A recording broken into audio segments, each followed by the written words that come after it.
Okay. बिस्मिल्लाहिर्रहमानिर्रहीम, अस्सलाम वालेकुम। इनसाइड स्टोरी के साथ मैं मोहसिन बिलाल। मैंने एक वीडियो बनाई थी मुफ्ती अजीज़ुर रहमान के हवाले से, तो दोस्तों ने ये कहा कि उनके नाम के साथ मुफ्ती ना लगाया जाए, तो लिहाजा हम उन्हें सिर्फ़ अजीज़ुर रहमान कहेंगे। आज उन्हें अदालत में पेश किया गया और उनका 4 रोज़ा जो है वो जिस्मानी रिमांड दे दिया गया है। तो मेरे साथ रुकने पंजाब असम्बली हैं सबा सादिक साहबा, ये मौजूद हैं। एक तो ये रुकने पंजाब असम्बली, इनका तारुफ ये है, दूसरा ये है कि ये ख़ुद लायर हैं। तो इस केस की जो पेचीदगियाँ हैं उस हवाले से हम बात करेंगे। कुछ हमने आपके साथ शेयर भी किया था कि जो उनके ख़िलाफ़ FIR काटी गई है अजीज़ुर रहमान और उनके बेटों के ख़िलाफ़, जो पाकिस्तान पीनल कोड के तहत जो 2 दफ़ात लगाई गई हैं 377 और 506, उसके मुताबिक तो ज़्यादा से ज़्यादा जो सज़ा है वो उम्र कैद हो सकते हैं या 10 साल की। तो मैडम सबा से पूछते हैं कि ये केस में मज़ीद क्या आप यानी डेवलपमेंट हो सकती है। मैडम बताइएगा क्या मज़ीद इसमें, आप पंजाब असम्बली की रुकन भी हैं और पाकिस्तानी चाह रहे हैं कि इस हवाले से कुछ सख्त कानून बनाया जाए ताकि ये सिलसिला रुक सके। देखिए, इंतहाई अफ़सोसनाक वाक़या है और सबसे बढ़ के ये कि उनको हम मुफ्ती कहते थे और आलिम दीन थे, और इस उम्र के अंदर ऐसी शर्मनाक हरकत की वजह से हम सबका सर शर्म से झुक गया है। मैं समझती हूँ कि उनके बेटों ने जैसे थ्रेट किया, जो तालिब इल्म थे और उनको मुँह बंद रखने की बात की, उनके ख़िलाफ़ भी जो है वो सख्त से सख्त तादीबी कार्रवाई की जाए। नंबर 2, जो अब फोरेंसिक के लिए उनकी जो वीडियो गई है, चले पुलिस उसको भी देख ले और उसके बाद फिर जो है मैं समझती हूँ कि उसमें कोई किसी किस्म की कमी बेशी ना की जाए। दूसरा, मैं मुतालबा करूँगी हुकूमत से कि वो फौरी तौर के ऊपर या प्राइवेट मेंबर के तौर पे हम ले आते हैं और कौमी असम्बली में भी और सूबाई असम्बली में भी ऐसे घिनौने जराइम के ख़िलाफ़ कोई ऐसी सज़ा दें और सरेआम उसका हो, ताकि लोगों की जो है इस मामले में जो ये गुनाह है और ये जो वाक़यात हैं इसकी रोकथाम। अब देखें, एक मदरसा, एक मुफ्ती जिनको हम कहते थे, लोग उनके पैरोकार थे, उनके साथ शरई तौर पे लोगों से वो मशवरे देते थे, शरीयत के मुताबिक उनसे लोग आके बात करते थे।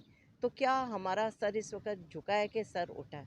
तो मैं समझती हूँ कि ये बड़ी शर्मनाक हरकत है और इसके ऊपर अगर सख्त कानून साजी ना की गई तो ये वाक़यात की रोकथाम नहीं हो सकेगी। जैसे बच्चों के जराइम में रोज़ बरोज़ इजाफा होता रहा और छोटी मोटी सज़ाओं के बाद उनको छोड़ दिया जाता था, उसको जुर्म ही नहीं समझा जाता था क्योंकि सज़ा नहीं थी। लाइकवाइज इसकी सज़ा भी बड़ी सख्त होनी चाहिए ताकि वाकई लोगों के अंदर एक मिसाल कायम हो, खौफ कायम हो और ये हरकतें ख़त्म हो। अच्छा मैडम, अगर कानून साजी नहीं होती, बिल नहीं पेश होता, हुकूमत कोई इनिशिएटिव नहीं लेती, तो जो दफ़ात का मैंने ज़िक्र किया है वो तो फिर यही है कि उम्र कैद उम्र या कैद है। हाँ जी।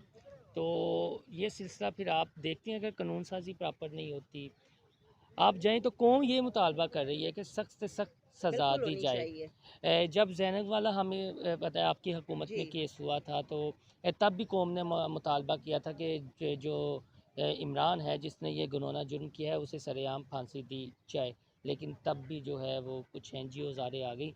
तो अब आप क्या समझते हैं? देखिए, मेरी बात सुने कि इनके अंदर पाकिस्तान पीनल कोड के अंदर जो है अभी भी गुंजाइश है कि बहुत सारे कवानीन को अमेंड किया जाना चाहिए और इसके लिए हमें कानूनी रिफॉर्म्स की ज़रूरत है।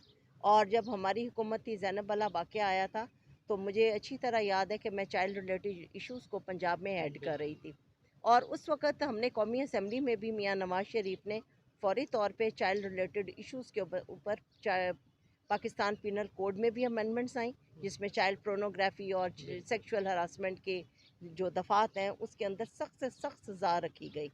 फिर उसके बाद हमने पंजाब में भी मैंने ख़ुद जो है अमेंडमेंट्स जो हैं वो सजेस्ट की और हमारी हुकूमत ने उनको आगे जाके पास करवाया असम्बली से। वक़्त के साथ साथ नज़रिया ज़रूरत पड़ता है और उसके मुताबिक कवानीन बन के उन पे अमल दरामद कराना बड़ा ज़रूरी है। हम भी ये मुतालबा करते हैं, हम साथ देंगे, हम अपोजिशन मेंबर हैं, हम कौमी असम्बली में भी ऐसी दफ़ात का साथ देंगे जो मुफाद आमा के लिए होंगी और जो ऐसे घिनौने जराइम को ख़त्म करने के लिए लास्ट होंगी। में आप चाइल्ड प्रोटेक्शन ब्यूरो की चेयरपर्सन भी रही, काफ़ी ज़्यादा हमने देखा कि आप एक्टिव थी वहाँ पर, काम किया। कितने परसेंट चांसेस है, एक तो मदरसा को अगर अलग से रख दिया जाए तो कुछ स्कूलों कॉलेजेस जामियात में भी इस तरह के केसेस सुनने को मिलते हैं, तो एज़ अ रुकने पंजाब असम्बली के आप समझती हैं कि ना सिर्फ मदारिस पर के जो आला तलीमी अदारे हैं, जो चाहे सरकारी हैं या प्राइवेट हैं, वहाँ तक भी ये अमेंडमेंट्स होनी चाहिए। देखें, जब कानून बनता है तो उसका अमल दरामद और उसका नफाज या तो सूबे की हद तक होता है, या फिर अगर कौमी सतह पे बने तो पूरे पाकिस्तान के अंदर उसका नफाज होता है। अब इसको इम्प्लीमेंट करना और कानून की आगाही के लिए अवाम को शऊर देना हुकूमत की जिम्मेदारी होती है। तो मैं समझती हूँ ये हुकूमत तो लोगों के अब पेट भरने के मसाइल में ही नाकाम हो गई है। तो ऐसे घनौने जराइम के ऊपर खाली कह देना आईजी को कि जी प्राइम मिनिस्टर का फ़ोन आ गया, जी पकड़ लें, पकड़ के क्या करें? जुर्म रुका तो नहीं, जाएं जाके देखें और कहाँ क्या क्या हो रहा है। आपको पता है कि पर्दे के पीछे, दीवार के पीछे क्या हो रहा है, बच्चों के साथ कैसी ज्यादतियाँ हो रही हैं। चाइल्ड पोर्नोग्राफी इस हद तक बढ़ गई है, और इस चीज़ को अगर अब सख्ती के साथ ना रोका गया तो आप ये 80 साल एक मुफ्ती का हाल देख लें।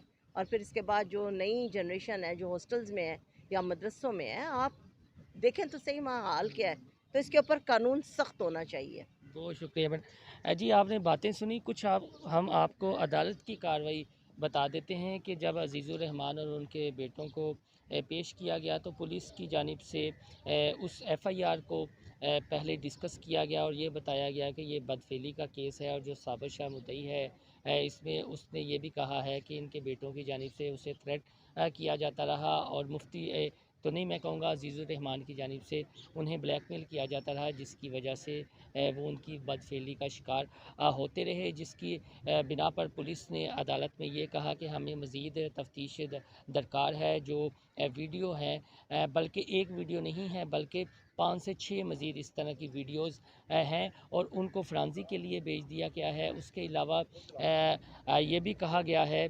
कि इसके इसके हवाले से हम उनका मेडिकल टेस्ट भी लेंगे, बल्कि अजीज़ुर रहमान का जो डीएनए है वो टेस्ट भी अब करवाया जा रहा है। और जो एसपी इन्वेस्टिगेशन है शारक जमाल, उन्होंने जो इशू हमने रेज़ किया था, उन्होंने भी आज मीडिया से वही बात की है कि जो दफ़ात लगाई गई हैं पाकिस्तान पिनल कोड के तहत, उसको अगर सामने रखा जाए या सबूत भी दे दिए जाएँ, तफ्तीश भी मुकम्मल कर ली जाए, तो इस घिनौने जुर्म पर सिर्फ ज़्यादा से ज़्यादा उम्र कैद की सज़ा हो सकती है, या 10 साल की कम अज़ कम सज़ा हो सकती है, और कुछ जुर्माना हो सकता है। लेकिन जो कौम मुतालबा कर रही है उस हवाले से अशद ज़रूरत है कि इन ऐवानों में उस कानून साज़ी की जाए। जब तक इस सिलसिले में एक प्रॉपर कानून साज़ी नहीं की जाएगी, इस चीज़ को अलग रख कर के कल को ये वाक़या किसी के साथ भी पेश आ सकता है, और हमें भी अपनी ख्वाहिशात पर कुछ काबू पाना चाहिए। असल में होता ये है कि कोई भी हुक्मरान आ जाए तो वो कुछ एनजीओज़ के हाथों ब्लैकमेल हो जाता है, कुछ अपने मफादात आड़े आ जाते हैं, तो इस तरह के संगीन जराइम के हवाले से कानून साज़ी नहीं होने देते। कुछ अरकान खुलकर बात करते हैं, कुछ चुप रहते हैं। दूसरी जानिब एक बहुत बड़ा दीनी तबका जो है वो सोशल मीडिया पर तो इस बात को मज़म्मत इस वाक़े की मज़म्मत कर रहा है, और अजीज़ुर रहमान को कंडेम कर रहा है, और मुतालबा कर रहा है कि सख्त से सख्त सज़ा दी जाए। लेकिन अभी भी एक बहुत बड़ा तबका ऐसा है कि जो खामोशी सादर किए हुए है। जितना कौम इस चीज़ पर प्रेशर डालेगी उतना ज़्यादा अफेक्टिव ये चीज़ होगी, और जल्दी कानून साज़ी होगी। और तमाम मकतबा फ़िक्र के उलमाए कराम को चाहिए कि एक जगह प्रेस कॉन्फ्रेंस करें और इस पर एक मज़बूत मौक़िफ़ दें। और जो लोग सोशल मीडिया पर इस तरह की वीडियोज़ देखकर गुस्से में आ जाते हैं, फ्रस्ट्रेशन निकालने की कोशिश करते हैं, उनसे इस वीडियो के ज़रिए हमारा सिर्फ दरख्वास्त इतनी है कि आप हुकूमत पर प्रेशर डेवलप करें सोशल मीडिया से हट कर। ये पंजाब असम्बली है, कौमी असम्बली है, एक ख़ुद बाहर निकलें, ख़ुद जाएँ, ख़ुद वज़ीर-ए-आज़म को लेटर लिखें, सदर पाकिस्तान को लेटर लिखें, चीफ़ जस्टिस को लेटर लिखें। जब लाखों की तादाद में आप लेटर लिखेंगे तो फिर यकीनन इस सिलसिले में कानून साज़ी होगी, वरना अगर सियासतदानों पे रहेंगे तो ये इस तरह की कानून साज़ी कभी भी नहीं होने देंगे। तो आइंदा भी इस हवाले से जो अपडेट आती रहेगी। अब तो 4 रोज़ के लिए जिस्मानी रिमांड के लिए पुलिस के हवाले कर दिया गया है अज़ीज़ुर रहमान और उनके बेटों को। जो अपडेट आती रहेगी हम आपके साथ शेयर करते रहेंगे। अल्लाह हाफ़िज़।